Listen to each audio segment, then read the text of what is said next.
गर्दन झुकाकर कुछ सुन रहा है, आपके कान में भी आवाज आई, आपने मेरा क्यों खड़ा यहाँ, अम्मा आयशा के उजरे के पास तू खड़ा क्यों है? उसने कहा उमर देखो अम्मा आयशा कितना अच्छा कुरान पढ़े। कहा अच्छा तू औरतों से कुरान सुनता है, और यूं एक मुक्का बनाया और उसके सीने में मारा, चल यहां से, औरतों से कुरान सुनता है, मर्द खत्म हो गए कुरान पढ़ने वाले, निकाल यहां से। कुरान सुनने वाले सहाबी, कुरान पढ़ने वाली अम्मा जान फारूक आजम ने मार दिया। उन्होंने सीना संभाला, पहुंचे हुजूर की बारगाह में, हुजूर उमर ने मार दिया। आका ने फरमाया क्यों मारा? इतने में फारूक आजम आ गए। हुजूर इसको कहिए ये औरतों से कुरान सुनने लगा है, अम्मा जान आयशा से। सरकार ने मैं आइंदा न सुनना। और फिर आका ने फरमाया आयशा औरत की आवाज भी औरत है, इसलिए कुरान पढ़ने में आवाज इतनी बुलंद न करना कि तुम्हारी आवाज घर से बाहर निकले। और कहा कि ऐ शख्स औरत से कुरान सुनने की इजाजत नहीं देता। अगर कुरान पढ़ने वाली मोमिनीन की माँ हो जिसके बिस्तर पे कुरान नाजिल होता हो तो उनके मुंह से कुरान सुनना हुजूर ने मना फरमाया। तो जो ऐसी गंदी गलीज औरतें जो बेपर्दा स्टेजों पे आती हो और पतले कपड़े पहनकर जिस्मों की नुमाइश करती हो, जिनकी आने पे तालियां बजती हो, लोग उनकी यूट्यूब पर उन शायरात की गजलें सुन रहे हैं, अपने शहरों में बुलाकर उन्हें गजलें पढ़वा रहे हैं। अल्लाह से हया करो। जब कहीं औरत गाने वाली मौजूद हो और वहां पर सुनने वाले लोग हों तो मुसलसल दिलों पे सिहाई उतरती है, निफाक उतरता है। लोगों खुदा से हया करो। लोग जो है यूट्यूब पर तन्हाइयों में औरतों की आवाजों में गजलें सुन रहे हैं, हेडफोन लगाकर गाने सुन रहे हैं। अल्लाह से हया करो। जब कौम में इस तरीके की बेहयाई आम हो जाती है तो फिर अल्लाह का अजाब नाजिल होता है, खुदा का गजब नाजिल होता है। मेरे प्यारे आका अलैहिस्सलाम के प्यारे दीवानों, इस वक्त दुनिया में जो कुछ हालात है वो सब अपनी अमाल का किया धरा है। अल्लाह तुम्हें क्या करेगा अजाब देकर? अगर तुम अल्लाह के शुक्रगुजार बंदे बन जाओ, तुम अल्लाह की बारगाह में तौबा करो खुदा के लिए। ऐ मेरी कौम के जवानों, बेहयाई के कामों से बचो। अल्लाह के रसूल गैब दा नबी सल्लल्लाहु अलैहि वसल्लम ने फरमाया कि उन मर्दों पर और उन औरतों पर अल्लाह लानत करता है जो तंग और चुस्त कपड़े पहनकर अपने जिस्मों की नुमाइश करते हैं। बल्कि आकाए करीम फरमाते हैं कि मैंने जहन्नम में शबे मेराज कुछ लड़के और लड़कियों की चमड़ी को आग की कैंची से कटते देखा कि फरिश्ते उनको आग की कैंची से काट रहे थे। मैंने पूछा जिब्रील ये कौन लोग हैं? जिब्रील अमीन ने अर्ज किया या रसूल अल्लाह, ये आपकी उम्मत की वो लड़कियां और लड़के हैं जो बन संवर कर घरों से इसलिए निकलते थे कि लड़के लड़कियों को देखें और लड़कियां लड़कों को देखें। आज ये बेहयाई हमारे समाज में आम हो रही है। इस पर इतना मवाद और इतना उन्वान है कि कई हफ्तों इस पे गुफ्तगू हो सकती है और लोगों ने तवज्जो दिलाई तो मजीद अब राहें निकल रही है। इस पे बहुत सी गुफ्तगू की जा सकती है लेकिन वक्त खत्म हो रहा है। इसलिए मैं यही पैगाम दूंगा कि नौजवान भी कपड़े पहने तो ढीले ढाले कपड़े पहने, या अगर चुस्त पहने तो इतना चुस्त न पहने कि मर्दों के जिस्म की साख्त भी नजर आए, क्योंकि ये भी बेहयाई है। और ऐसी बेहयाई करने से अल्लाह ताला उन लोगों पर लानत फरमाता है। मेरे आका सल्लल्लाहु अलैहि वसल्लम के दीवानों, खुदा के लिए हुजूर जो दीन लेकर आए उसे अपने सीने से लगाओ।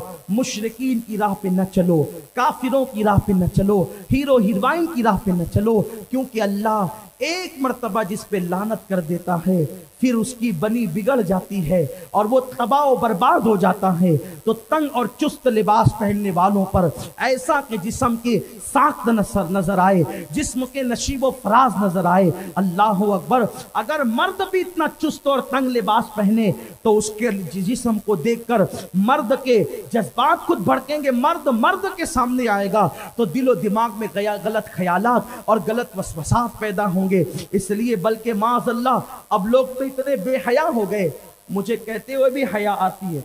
अब मुझे भी तो हया का काम करना है, कहते हुए भी हया आती है। इतनी तंग पैंट पहनकर और वो भी जींस और शॉर्ट कुर्ते पहनकर मस्जिद में आते हैं कि सजदा करते हैं تو ٹی شرٹ اوپر اچک جاتا ہے یا شارٹ شرٹ اوپر اچک جاتا ہے، اور جو تنگ پینٹ ہے وہ یوں پلٹ جاتی ہے، تو ناف کے نیچے کے سارے حصے نظر آتے ہیں۔ اب اس کی تو نماز گئی، جو پیچھے کھڑا غریب ہے اس کی نماز بھی معاذ اللہ خطرے میں پڑ جاتی ہے۔ تو بتائیے جو قوم مسجد میں آ کر کے بے حیائی کرے وہ قوم حیا کے کام کہاں کرے؟ اس لیے اور یاد رکھیے یہ جو ہم آپ کر رہے ہیں ایسا نہیں کہ یہ حضور کو نہیں معلوم تھا، میرے رسول نے آج سے 1450 سال پہلے مسجد نبوی کے منبر پہ بیٹھ کر اس کی خبر دے دی۔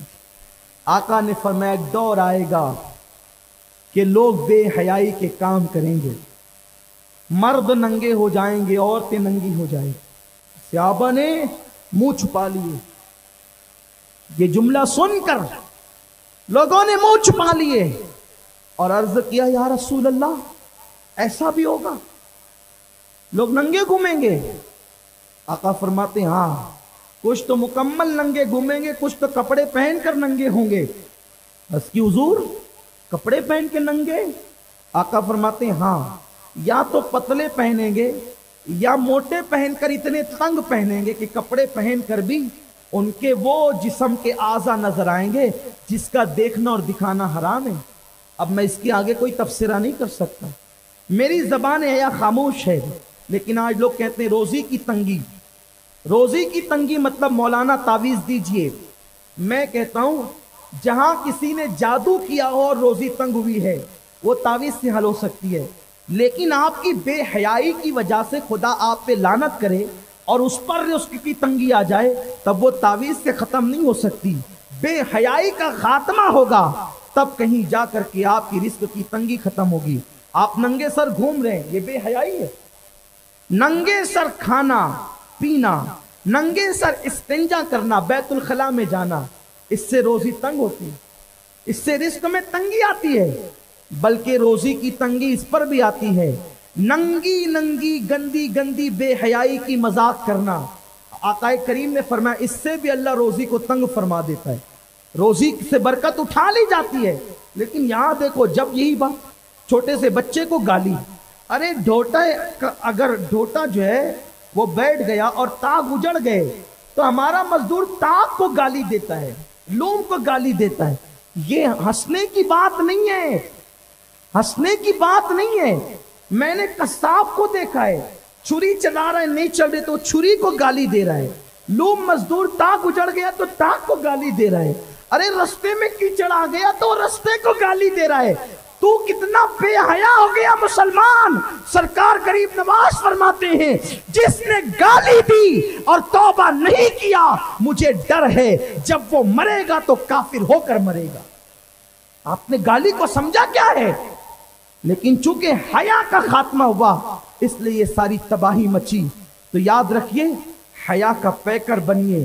اب سوچو، جاتے جاتے آخری بات کہہ کے جاتا ہوں، چھری کو گالی دینا بے حیائی ہے، رستے کو گالی دینا بے حیائی ہے، لوم کے تاغ اجڑ جائے اس کو گالی دینا بے حیائی ہے، تو نبی کو گالی دینا کتنی بڑی بے حیائی ہوگی۔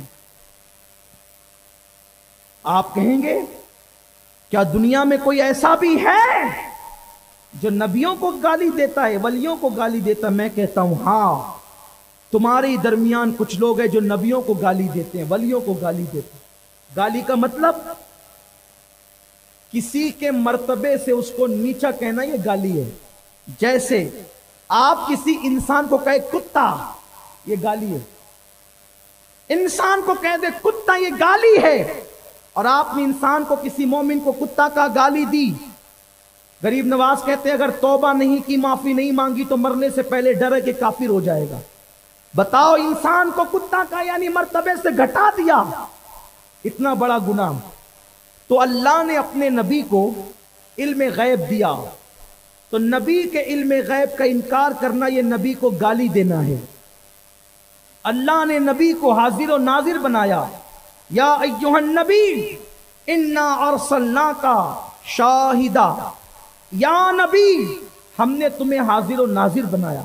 قرآن کہتا ہے حاضر و ناظر بنایا، ان کے حاضر و ناظر ہونے کا انکار کرنا یہ نبی کے لیے گالی ہے۔